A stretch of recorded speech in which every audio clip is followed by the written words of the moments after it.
Welcome back to another episode of the Boat Babe podcast with your favorite boat babe here, Mary Allison, coming at you from the cockpit on this, I don't know, end of summer, start to fall day. We haven't had a cooler day than 95 degrees in months. So I'm totally taking advantage of this time up in the cockpit. I never actually get to spend any time up here unless I'm caulking or I don't know, cleaning. And that's about the only thing that I get to do because it has been so hot. I decided to take the cover off of the boat. So I had this huge cover that went from mast to mast, but it was so big that during storms, it would just go insane. And then it would be too late to take down. And unfortunately, the heat that it produced between itself and my bimini enclosure, like where I'm sitting right now, was so hot that it didn't really do a whole lot. So I cut it up and made this cover on the stern that is a big, kind of like an odd shaped diamond, but it helps with the sun coming in during the evening. And then I found some awesome canvas that I had for my boat neighbor, and it's a tan, like khaki color, but I made a cover for the front, a big triangle cover, and then I made a cover right in front of my bimini, so when the sun comes up, it doesn't bake it in here. So I feel like I'm trying to get the sun under control on the boat. I really feel like it's a never-ending journey. So anyway, welcome to my cockpit. This is my first video recorded podcast episode. And while I think about it, I need to put my phone on Do Not Disturb because usually I get a phone call and then I have to edit it out. And I don't like editing. I like impromptu stuff where you just join me along the journey of whatever the heck I'm working on. But anyway, yeah. So one thing that I've been focusing on lately is trying to be more organized with content. I want to have more podcasts uploaded weekly, which was the plan. And I want to focus more on YouTube. So I just asked a friend of mine on Instagram about cameras, and he suggested one that I just added to my Amazon influencer storefront. So if you're a big Amazon fan and you own a boat, or you're wanting to own a boat, or even if you're just like interested in what the heck I purchase on a regular basis for this lifestyle, go on Amazon and find me That Boat Babe. I think Amazon actually doesn't make it that easy for you to find me. So the easy route is to go to my Instagram. Let's be friends on Instagram at That Boat Babe. Go to the link in my bio and go to my Amazon storefront and follow it and go through things. There might be things that you're like, oh, didn't even think about the fact that you need extra water pumps on board, or gosh, what's something else? Just fun electronics, or even stuff is like, like my Kindle. I've added on there instead of having books on board. Today I was making a video about hair care products I like to have on board only because I only wash my hair about once a week, maybe every 5 days. Stuff like that. It goes from my favorite must-haves basically for every type of area of living, I guess you would say, on the boat. So go ahead and check out that storefront. I'm going to be adding to it as much as I can. But yeah, so for a boat update, for all of you who follow me because of my DIY projects and all that fun stuff, my paint job's still not complete. I absolutely hate that it's not finished, but it's not an option. With the weather that we've had throughout the whole summer. First of all, it's been incredible. I can't complain. We haven't had crazy storms. We haven't had crazy winds. The heat, though, has been so intense that when I do try to paint, the decks are so hot that it's pointless. It literally runs off. I can't even use reducer to do anything. So I decided, let me just put that on hold and work on some other projects. So as for my Allcraft 2000 spray job that was completed at Barber, it looks really good. I had an issue on the stern where I had ordered a new graphic for my name, Rhiannon, and I dropped it in the water. One gust of freaking air dropped that in the water, and I tried, everybody's like, no, you can still use it. And I'm like, okay, to an extent, but when it detaches from the paper, reattaches to the paper, and then you try to stick it to your hull, unfortunately, it turns into a disaster. And when it dries up there, the paper adheres to your hull. So I actually had to scrub the paper off of the new paint, and it's not the happiest back there. But I'm going to get another vine. I got a new name, not changed the name, but like got a new one. Put that on the stern, and then the area of paint that's not the happiest, I'm just going to put a sticker over it, like a star or something. But where I'm from, I put, if you follow me on Instagram, you would have seen this, but I put where we're from is the moon, and I'm in love with it. I feel that I can't say I'm from anywhere, maybe space, but that sounds kind of weird. But I actually found the font for anything with space and NASA. And so my boat says I'm from the moon.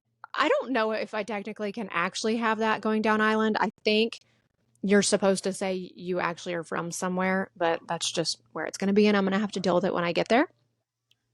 If you hear of anything in the background, it's because there's a fish jumping out there right now. My dog is barking at somebody walking up the dock, and the love bugs in Alabama are taking over. So I've actually had my enclosure closed to keep these suckers out, and they just somehow make their way in here. I don't know what the point of these bugs are. You know, they're kind of that bug that you're like, there's no point, because right when the temperature drops like one more degree, they all die and they can't fly in the rain. So I don't know. Anyway, okay, let's jump into projects that I'm doing downstairs since I haven't been able to do anything with the paint. I mean, the cockpit, you're in my cockpit right now.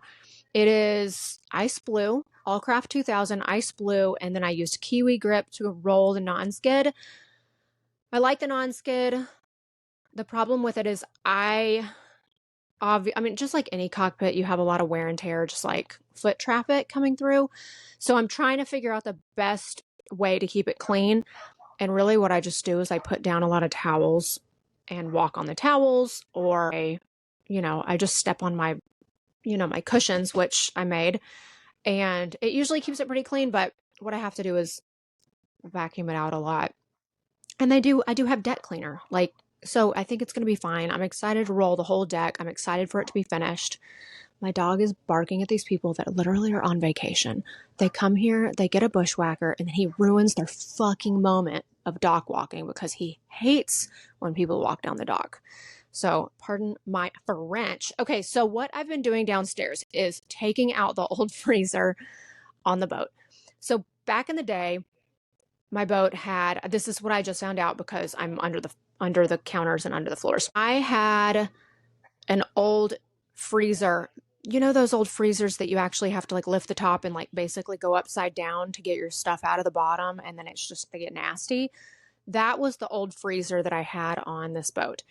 Then the owners before the owners that I bought the boat from, they had a big deep freezer installed, Dometic, I guess, your typical huge freezer. And it lasted, I guess, probably 15 years. I think it wasn't a terrible install. It is far enough away from the engine room that it stays really cold.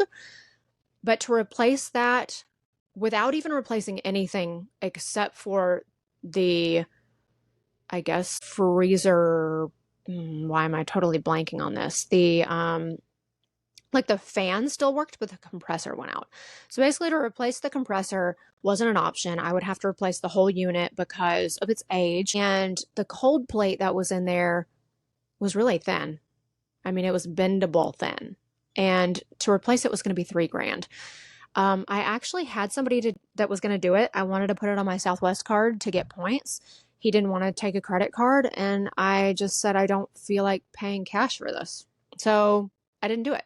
And I'm glad I didn't. So I started doing some research on other freezer options and came across a Dometic 12-volt freezer. It's basically for RVs and camping. And if anything ever goes wrong with it, it's $1,000 on Amazon. I linked it to my Amazon storefront page, and you can just replace it. I don't think it's going to have a short shelf life for any reason. But if there ever is a problem, I can just chuck it and get a new one. So that's going to be installed. I got the 75, I don't know, size. I don't know how the sizes are.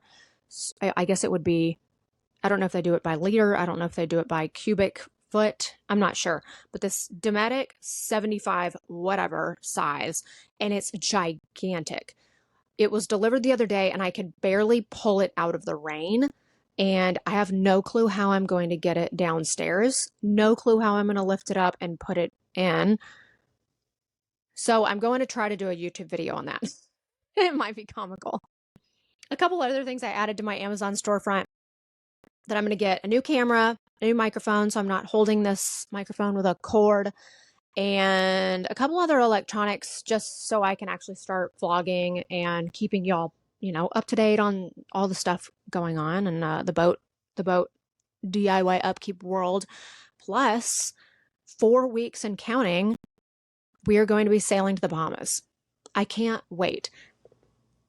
So one thing I realized, I haven't done a backstory podcast. I think I've incorporated my boating career, I guess, throughout the last 13 episodes, but I haven't actually started from the beginning, given myself 45 minutes or an hour to explain my career.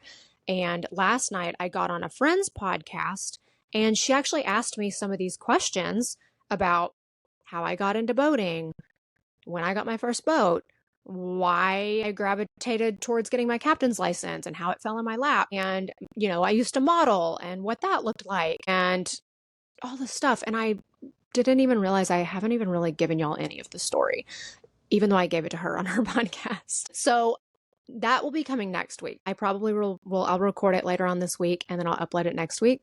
So look forward to that episode. It's really interesting. The one thing she said on her podcast episode about my life is, you've lived 9 lives. You're like the cat that never dies. And I haven't heard somebody say that about my life in a long time, because this is the most stagnant I've been my whole life. And the reason for that has been personal reasons, family reasons.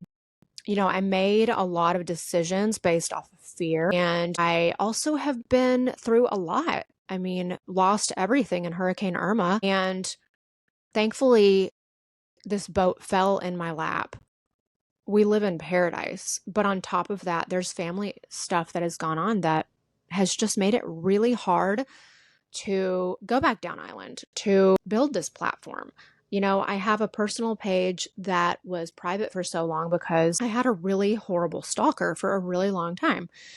Stuff like that. So I'm excited for this platform. I'm excited that you're here. I'm excited that you're supporting me. You have no idea how much it means to me to have you as a part of this community, this sailing community, this boaters community, whether you have a boat, whether you live on land, whether you're living on the water.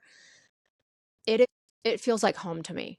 Every time I open up my Instagram or every time I open up my YouTube and see just one more follower or one more comment that's kind, it makes me feel like I'm on the right path. And to tell you the truth, I haven't felt that feeling in a really, really long time. So back to the boat. Okay, guess what just got delivered? So we had been debating on getting a new tender, what kind of tender to get, like a new dinghy. And I have an incredible AB dinghy. It's the 10-foot little center console, like the tiny one with, I think it's a 20 or a 25 on the back. I got it for $3,500 from a marina nearby. This guy had no clue what he had, and it was on his boat that had gotten really hurt during Hurricane Sally. So he just put his dinghy for sale, put a price on it, and I was like, wait, that's an AB dinghy that's never been used. So wrote him the check. I don't even think I started it. And obviously it started right up. He's never even put air in it. Like, it's solid. So I bought this AB, but I knew it wasn't going to fit on the stern. So my dinghy davits right back here they're really strong. Like, they're fine. I actually have been able to lift it out of the water before, but it actually sinks my stern and my exhaust goes underwater. So if you know anything about boats, that's not a good thing because the water will come back up into your engine and destroy your engine, and inevitably it will sink you. So I knew the AB wasn't going to work, but I knew it was a boat that I could keep forever. It's going to be fine. Like, it's something that'll last a long time, especially because it's not going to be worn out like a dinghy I would have on this boat all the time. So asked my friend Lee on Instagram. She is SV Sailing Vessel Jubel on Instagram. Her page is amazing. They have been living on their boat for the last 6 years and traveling around with Ricky, their dog, their one-eyed little bandit, and their 3 cats. And she's such a great resource because her boat is a cousin boat to my boat. So whenever I have a question, I can ask her because most likely she'll know the answer because our boats are related. So she has an OC tender. So I started seeing more posts about OC tender, and we bought an OC tender. We had it built in New Zealand and it just arrived here at Barber Marina, and it needs a huge forklift to put it in the back of the trailer that's attached to the truck over there. And with this weather, I just haven't even gone over there to look at it. But I'll post that on my Instagram and probably make a reel about it and the unboxing of the OC tender, which will be so fun. But the one that we got is, I think there's an option you can get carbon fiber, like all carbon fiber or fiberglass and carbon fiber. I think we got one that was already in production that I don't know if somebody just stopped production on it or decided they didn't want it or something happened. So we just took the one that was already in production. I'm pretty sure it's a combination of fiberglass and carbon fiber. I'm really excited about it. It's going to fit perfectly on the stern. And because it's not an inflatable, fingers crossed, it should last, quote, forever. And so that's going to be on the back of our boat. And I think next week we will be going up to Scott's Marine to get, I'm pretty sure it's a 15 horsepower Mercury. We were trying to figure out where to buy it from, but I think Scott's Marine right up here in Alberta is going to be the place to get it. So that's exciting. I haven't had an actual dinghy that I've enjoyed using on this boat in years. So that's an awesome, expensive upgrade.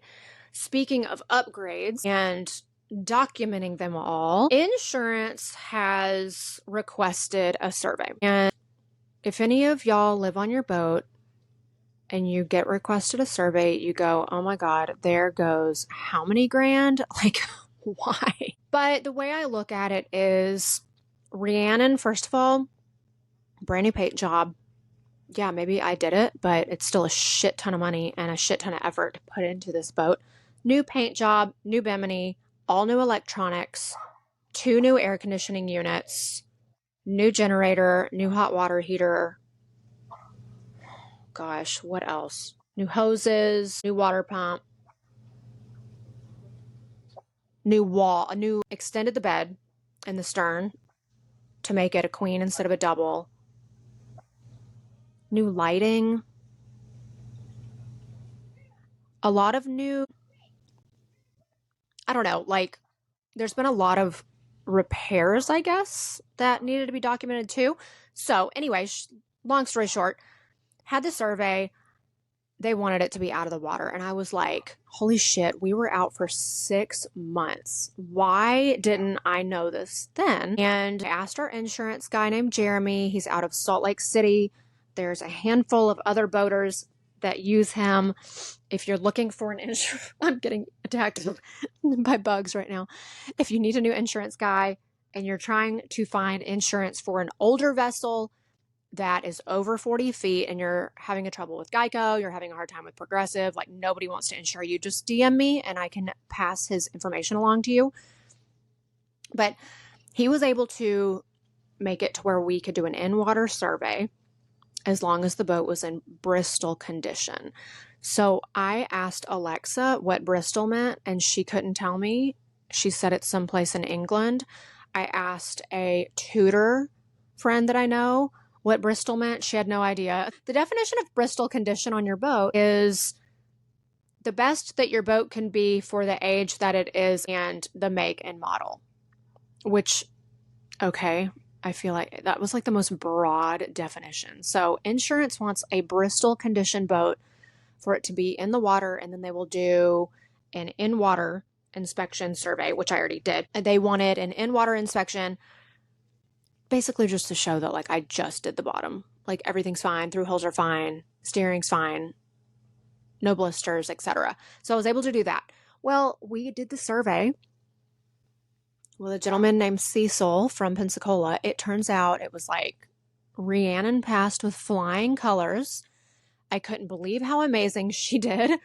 My mom was like, yeah, because I told my mom, I'm like, I just feel like I'm so hard on myself. I'm not done with the paint. I'm not done with the teak. I think they're eyesores. You know, I have a manifold downstairs that's barely leaking, but I know that it bothers me. I need to fix it. I have a new faucets that I haven't installed yet. I'm putting in new sinks in the bathrooms, which means new countertops are being made. And I say are being made, like nobody's actually doing that. Like I'm going to be doing that. We're going to be doing that here on the boat. And so, you know, I look at her as maybe she could be more perfect, but clearly that's like my own childhood trauma coming up. So I'm trying to make her as perfect as possible. She was not as perfect as she could be, but the survey was amazing. And Cecil went online and found a great, you know, basically agreed value price that we can put on her. And so for insurance down island, we're going to be totally fine. So I'm so glad that we got past that part. Okay. I wanted to talk about this. We're going to go a little deep. And this is because I go deep in every other area of my life. But when it comes to DIY projects, like there's not a whole lot that goes into it except for like that super male, masculine math brain side of trying to figure out how to implement the next task that you're trying to do or how to do something on your own. You know, another part of me that I don't share a lot on this page is I'm a psychic medium, I'm a manifestation coach, and I can be super girly. And so we're going to talk a little bit about how, and I know I've talked about this before, but I keep seeing this be brought up when I talk to people, and I see this come up in conversation on Instagram or just when casually people walk down my dock and they talk to me. But it's taking the leap to actually live this lifestyle, living from land and moving onto your boat, and basically taking the steps to manifesting your dream life in paradise, and instead of waiting until retirement to live this life. And I was just talking to another friend, Joe, and I'm pretty sure I'm butchering his last name, but find him on Instagram, Joe Schoenwolf. He is down in the Dominican Republic right now, and he was talking about how he's a solo sailor and he's heading down island right now, planning to be in the USVI in the next month or so. And we concluded our conversation talking about how funny it is when we meet people that say, well, I think I want this life, but I'm going to do it when I retire. And living this life and knowing how inconvenient this life can be at times just makes me laugh to think that somebody would actually wait till they're 65 to buy a sailboat. And if you're listening to this and you're saying, well, I'm 65 and I don't have a sailboat, I promise you're still in the right place. I'm talking to you. You have not missed out. There's just different options and different ways to live this life without wearing yourself out. So like I've talked about before, when I was working with Aristocat charters and I was doing charters down island, so many people would say, when I retire, when the kids move out of the house, I'm going to move down here and I want to live this life. And I'm like, fucking no. Oh my God. Number one, it's hot as crap. So moving down island, it sounds great. I've actually heard of a lot of people that move to St. John and then they actually leave because they're bored. So one thing that with this lifestyle is you're trading convenience for quality. And I'm going to say that again because it's really important and I want you to listen really carefully. To live this lifestyle on a boat, you are trading convenience for quality. Trading convenience does not exist in the US culture right now. Everything is leaning towards convenience. People are getting away from quality. So basically what I'm saying is you have to get it in your mind that Publix delivery does not deliver to your sailboat. But you know what does? Pizza pie in St. Thomas does. Or a panga in Guatemala will deliver you your bananas. And maybe football games on a Saturday night with your friends watching Alabama LSU is not, in the cards, but playing cards with your favorite bottle of wine in a cockpit that's lit up by solar lights all night with a family from the other side of the world fills up that cup just as much or more than what you're used to in your day-to-day life. And so for me, I'm lucky right now. I get to live at a marina that costs little to nothing. It's dollars a month. I have free water, free electricity. I get Publix delivered to the marina across the bay.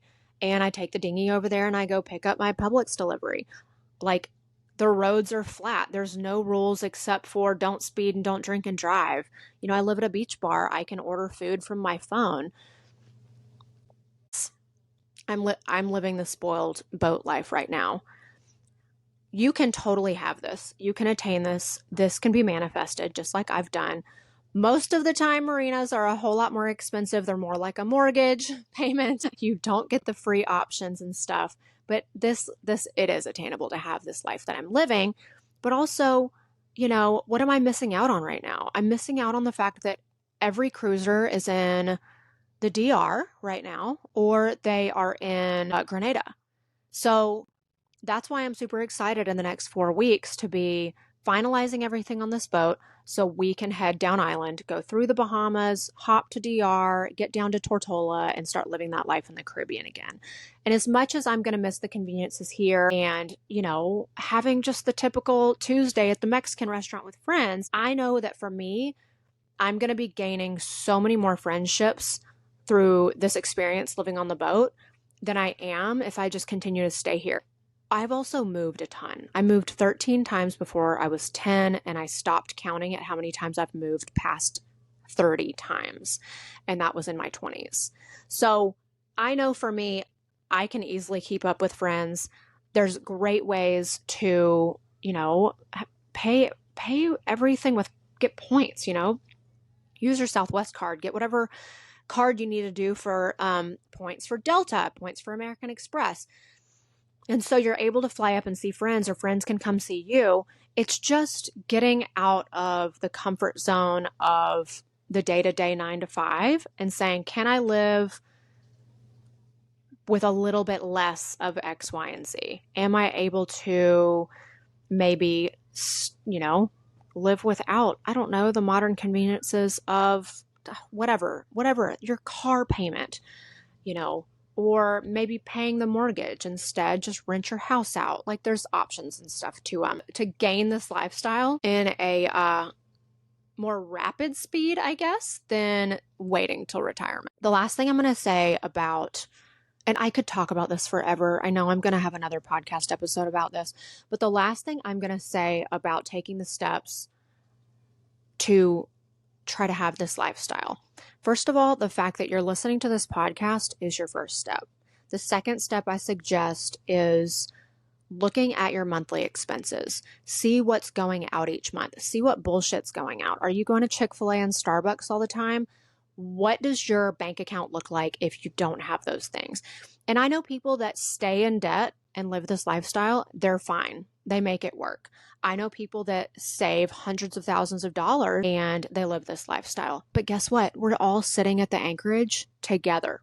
There's no difference. We're all sitting there enjoying the same sunset, the same meals, the same drinks, the same atmosphere. So don't feel like your financial status has to be a certain way to live this life, because you can get a boat for $10,000 or you can get a boat for $100,000, but you're still going to be neighbors with each other, including the yachts out there. The third thing is dream bigger than you think. What I did was I saw my budget. I saw the money that I was going to gain by selling a condo that I'd had since I was 18, and I was paying off debt. I had a lot of debt that it wasn't crap debt. It was debt that was necessary. I had to get out of a situation where I needed to pay somebody a lot of money, and it was worth it. So I wanted to pay off that debt first. The money that I had left over, I put it towards a boat. After that, before I even found this boat, I started doing research on what kind of boats are out there. What are the hull materials? Like, I've listened to that podcast about boat hull material. Well, how big of a boat should I have? What's the beam? Do I even want a sailboat? Do I want a motorboat? Don't worry about if you're mechanical. Don't worry about if you're able to sail, because that'll come after you buy the boat. So dream bigger than you thought. I want you to aim higher financially than you think is possible, because for the most part, you will be looking for a boat at like 20 to 30 grand over your budget, because everything is negotiable. And I'm only saying that because that's been my experience. It definitely depends on the market, of course, but I got this boat almost 20 grand less, only because the owners really wanted a good, loving owner, like somebody they knew that the boat was going to be cared for by. And they also knew that I had a huge passion to live on the boat, and they lived on the boat before. And so I was able to get this boat at a great price.